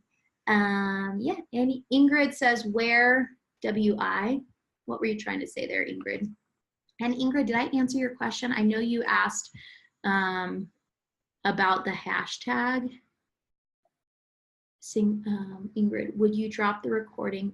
Oh yeah, the recording. So I don't know how to do this because I want to share it, but when I shared the link to this call in the Facebook group, just in the 2CCX group, I was told I had to take it down because we weren't allowed to share links.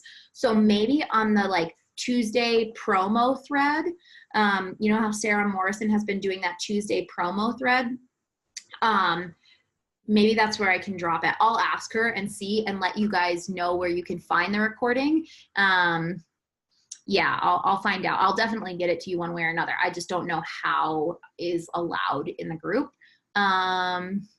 Yeah, so I'll make sure you guys get it. Thank you for listening to me. I know it was really long. I just had a lot to share. So hopefully this was helpful. If you guys have any follow-up questions or anything specific to your account or whatever, I'm happy to provide insight. Again, I'm no expert. I just, this is how I use it. So hopefully that was helpful. So helpful. Thank you. Is amazing. Awesome. Awesome. I'm glad it was so helpful for you guys. It has, I mean, it's the only thing that our business is built on right now, which yes, is scary. And we're working to generate like other lead gen sources. But I have literally lived solely off of my Instagram since 2012. So it can be done. It is a harder platform than I feel like some of the other ones. Like it's hard. It takes time, but it can be done, and you can use it really effectively to drive business. I know, you know, we're using it and it's working and our business is growing. So yeah, hope it was helpful. You guys have an amazing rest of your day, and I will catch you inside the Facebook group.